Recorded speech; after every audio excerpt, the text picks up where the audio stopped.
Praise the lord. ખ્રિસ્ત વાલા ભાઈએ તથા બહેનો, દિવ્ય દયાના દિવ્ય સંદેશમાં તમારું સ્વાગત છે. ઓગસ્ટ 26મી તારીખ. આ સંદેશ સાંભળવા તમારા સૌ માટે અને તમારા પરિવારજનો વિશે પ્રાર્થના કરું છું. તમારા બાઇબલ લઈ લો, પ્રભુશ્રી વચન સાંભળીએ. માથ્યુનો ગ્રંથ 23મો અધ્યાય 27થી 32મી કલમ સુધી. ઈસુએ કહ્યું, ઓ શાસ્ત્રીઓ અને ફરોશીઓ, ઓ ધંપીઓ, તમે દોડેલી કબર જેવા છો.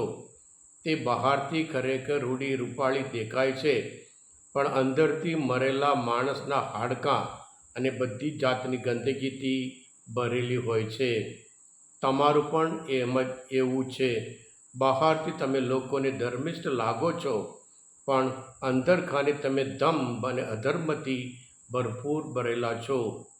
ઓ શાસ્ત્રીઓ અને ફરોશીઓ, ધંપીઓ, તમારી કેવી દશા થશે!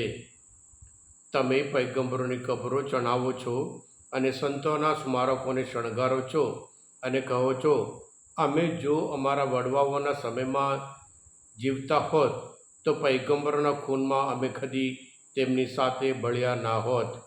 એટલે તમે પોતે કબૂલ કરો છો કે તમે પૈગંબરોને મારનારના સંતાન છો. તો પછી તમારા વડવાઓનું આદર્યું પૂરું કરો. આ પ્રભુની વાણી છે, તે આપણો આધાર છે. ખ્રિસ્તવાલા ભાઈએ તબેનું, ઘણી વખત આપણે લોકોને ઓળખી શકતા જ નહીં. એ લોકો જેવી રીતે દેખાય છે એ પ્રમાણે ખરેખર નથી. જે પ્રમાણે આપણે વિશ્વાસ રાખીએ એ પ્રમાણે એવા લોકો નથી. એટલે પ્રભુ ઈસુ આ ફરોશીઓ શાસ્ત્રીઓ વિશે એવો દંપ એટલે નાટક કરે છે. એટલે તેઓ દેખાય છે અલગ, બહાર બતાવે છે અલગ, અને અંદર કાને તેઓ બિલકુલ અલગ પ્રકારનું છે. બહાર બતાવવાનું બહુ ધાર્મિક હોય એવી રીતે અંદર કાને પ્રભુ સક્કસ દોડેલી કબર જેવા છો. એટલે કબર જેવી રીતે બહારથી એકદમ રૂડી રૂપાળો લાગે છે, પણ અંદર કાને તે એકદમ જે ગંદકીથી ભરેલું છે.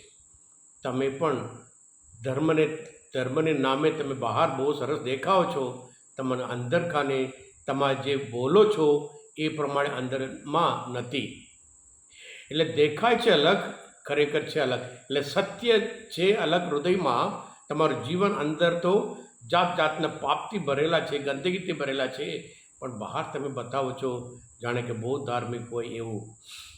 એટલે સાથે સાથે પ્રભુ કહે છે, દોડેલી ખબર એટલે શું છે?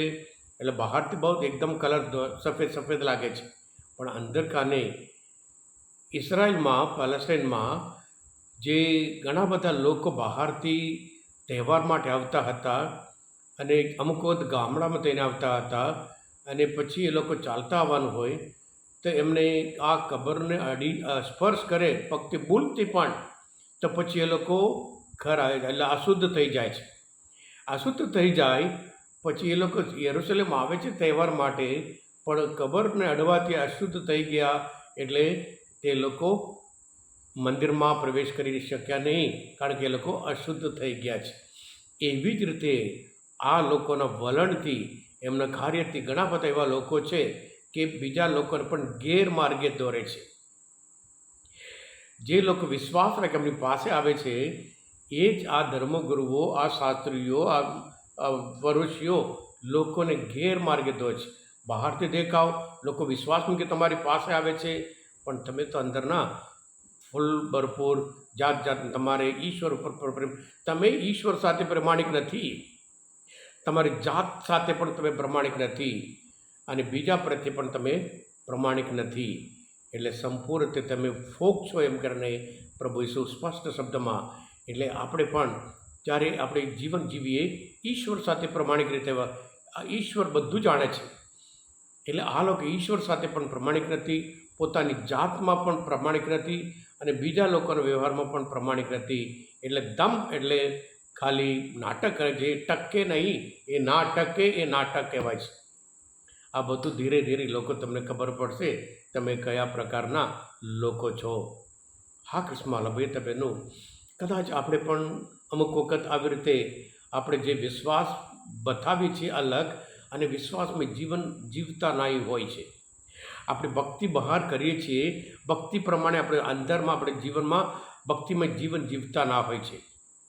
આપણે મંદિરમાં આવીએ છીએ, દેવળમાં આવીએ છીએ, પણ એ પ્રમાણે વિશ્વાસ પ્રમાણે જેવો વિશ્વાસ એ પ્રમાણે જીવન નથી. ઘણી વખત લોકો એટલા માટે આવે દેવળમાં આવે છે બતાવવા માટે, પણ અંદરકાને તેઓ બિલકુલ અલગ પ્રકારના છે. આવા લોકો સાથે જેવી રીતે ફરોશીઓ હોય, શાસ્ત્રીઓ હોય, ધંપીઓ હોય, દોડેલી ખબર જેવા છે, તો પછી આપણે પણ સાવધાન રહેવાનું છે. ઈશ્વર સાથે પ્રમાણિક રહીએ, જે ઈશ્વર ઉપર વિશ્વાસ રાખીએ, જેવો વિશ્વાસ એ પ્રમાણે, અને ઈશ્વરના આગળ નમ્રતાથી રહીએ. કોઈ અહમની જરૂર નથી, કોઈ અહંભાવની જરૂર નથી, કોઈ અભિમાનની જરૂર નથી. ઈશ્વરને આગળ જેવી રીતે આપણે નમ્રતાથી જીવીએ, તો પછી એ ઈશ્વર સાથે પ્રમાણિક રીતે રહીએ. અને આપણે જાત માટે પણ પ્રમાણિક, આપણે કયા પ્રકારના આપણે જે કબૂલ કરીએ અને બીજા લોકોના વ્યવહારમાં બતાવીએ આપણે કયા પ્રકારના માણસ છીએ. હા કૃષ્ણ વાલા ભાઈ બહેનો, આજના મનચંદ્ર શાસ્ત્ર પર સમજવા માટે પ્રભુ શ્રી ઓળખવા બધો તરત ગયા હોય, તમે પોતે દિવ્ય ધ્યાન દિવ્ય સબસ્ક્રાઈબ કરજો અને બીજા માટે પણ ફોરવર્ડ કરજો, કારણ તમે બધા આશીર્વાદિત છો, અભિષેક્ત છો. પ્રભુ ઈસુ તમારામાં વિશ્વાસ રાખું છું. બોલો દિવ્ય ધ્યાન જય. God bless you all. Jesus, I trust in you.